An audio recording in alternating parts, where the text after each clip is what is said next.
नमस्कार, मेरा नाम है लोकेंद्र किलानोत। आप देख रहे हैं थिंक 360। वो गाना तो आपने सुना ही होगा, मिले सुर हमारा तुम्हारा, एक गजल बन जाए। ऐसी ही गजल अब अशोक गहलोत और सचिन पायलट के बीच में बन रही है। सुर मिलते हुए नजर आ रहे हैं। जी हां, आज का अगर दोनों नेताओं का ट्विटर हैंडल खंगाला जाए तो दोनों के सुर एक जैसे मिल रहे हैं।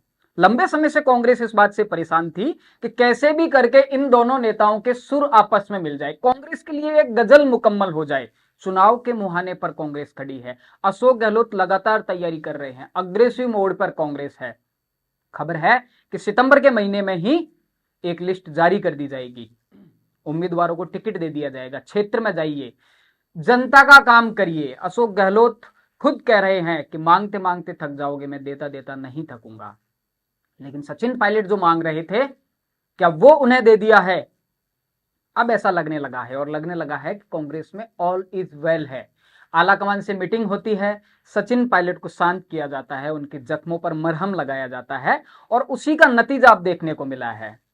कांग्रेस के बारे में कहा जाता है कि गांधी परिवार ही एक ऐसा फेविकॉल है जो कांग्रेस का मजबूत जोड़ है, जो कांग्रेस को जोड़े रखता है।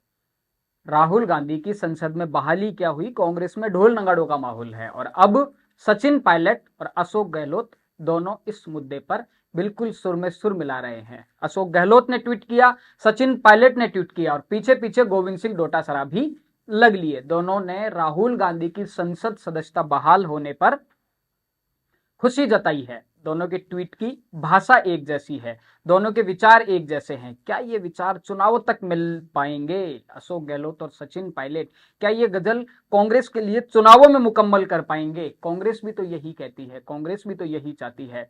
आप याद करिए कांग्रेस की सिलसिलेवार मीटिंग, आला कमान के साथ में कांग्रेस की मीटिंग, केसी वेणुगोपाल का वो ऐलान कि दोनों नेता साथ साथ मिलकर चुनाव लड़ेंगे। लेकिन अब लग रहा है कि इस पूरे मुकाबले में अशोक गहलोत तो दिखाई दे रहे हैं, लेकिन सचिन पायलट कहीं ना कहीं पीछे जा रहे हैं।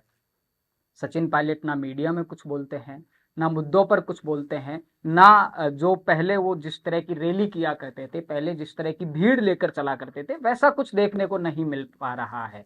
तो क्या अशोक गहलोत के ऊपर ये पूरा दारोमदार है? क्या सचिन पायलट अब उस तरह से अग्रेसिव होकर कैंपेन नहीं करेंगे? इसके बारे में फिलहाल कुछ नहीं कहा जा सकता। लेकिन एक बात तय है, समझौते के बाद में सचिन पायलट का जनाधार, सचिन पायलट की लोकप्रियता, उसमें कहीं ना कहीं गिरावट देखने को मिली है। हाल ही में सी वोटर का एक सर्वे आया था, सर्वे में सामने आया था कि लोकप्रियता के मापदंडों पर मुख्यमंत्री फेस के लिए जो सैंपल लिया था सी वोटर के सर्वे में, उसमें अशोक गहलोत आज भी टॉप बने हुए हैं। सचिन पायलट का ग्राफ कहीं ना कहीं गिरा है।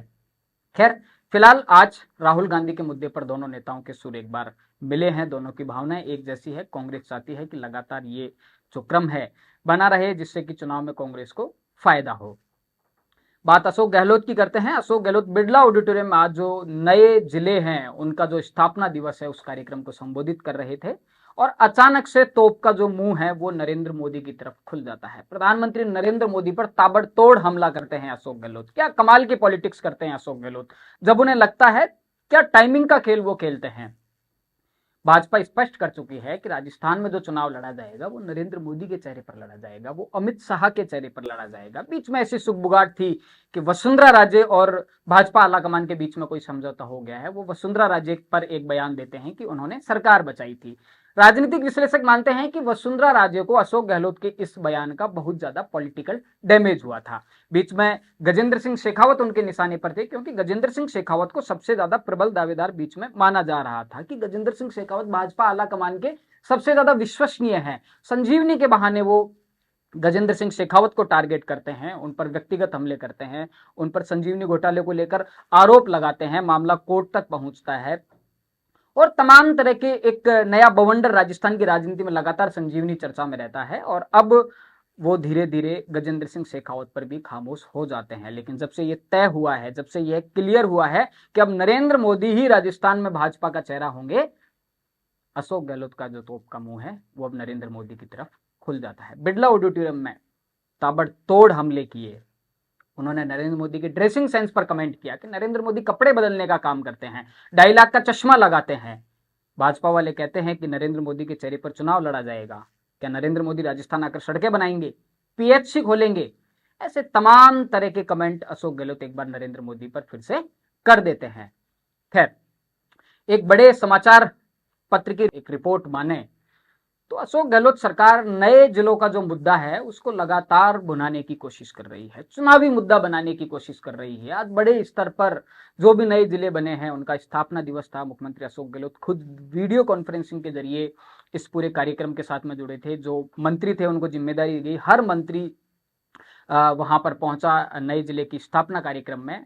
हवन यज्ञ के साथ में एक बड़ा मैसेज देने की कांग्रेस ने कोशिश की, लेकिन ये जो नए जिले वाला मामला जो है अब लग रहा है कि कांग्रेस का पीछा छोड़ने वाला नहीं है। एक बार फिर से रामलुबाया कमेटी एक्सरसाइज कर रही है, 8 और नए जिले बनाए जा सकते हैं। पहले जब नए जिले बनाए बहुत से जिलों से विरोध होने लगा, विधायक इस्तीफा भेजने लगे, नेशनल हाईवे जाम होने लगे। उसके बाद में फिर से एक बार ठंडे चींटे दिए गए कि कमेटी लगातार काम कर रही है।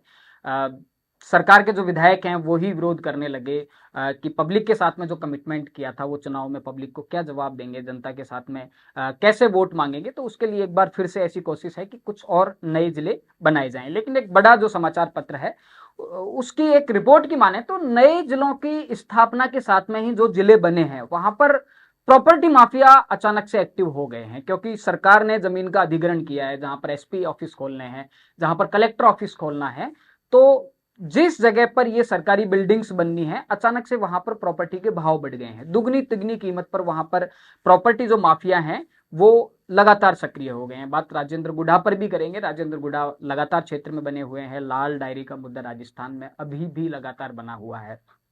नए जिलों के साथ में अब ऐसा लग रहा है कि राजेंद्र गुढ़ा को सरकार से पंगा लेने का एक बड़ा नुकसान हुआ है। राजेंद्र गुढ़ा का जो निर्वाचन क्षेत्र है उदयपुर वाटी, उसे नए जिले नीमका थाना में शामिल कर दिया गया है। इससे पहले जब इस तरह की बातें चलती थी, जब राजेंद्र गुढ़ा सरकार में थे, जब मंत्री पद पर थे, तो उन्होंने कहा था कि वो मुख्यमंत्री के बहुत ज्यादा करीबी हैं और वो किसी भी सूरत में नीमका थाना में उदयपुर वाटी को शामिल नहीं होने देंगे। लेकिन अब नई जो अधिसूचना आई है उसके मुताबिक उदयपुर वाटी नए जिले नीमका थाना में शामिल हो गया है, जिसका उदयपुर वाटी में विरोध किया जा रहा है। लगता है कि एक बार फिर से अशोक गहलोत ने राजेंद्र गुढ़ा के लिए उनके ही क्षेत्र में एक बड़ा विरोध खड़ा कर दिया है, क्योंकि राजेंद्र गुढ़ा अपनी जनता के साथ में ऐसा कमिटमेंट कर चुके हैं कि वो उदयपुर वाटी को नीमका थाना में ही रहने देंगे। देखते हैं ये मुद्दा राजेंद्र गुढ़ा के लिए कितनी मुश्किलें खड़ी कर पाता है, या फिर राजेंद्र गुढ़ा इस मुद्दे से उभर पाते हैं। राजस्थान से जुड़े तमाम मुद्दों को जानने समझने के लिए जुड़े रहिए थिंक 360 के साथ। धन्यवाद।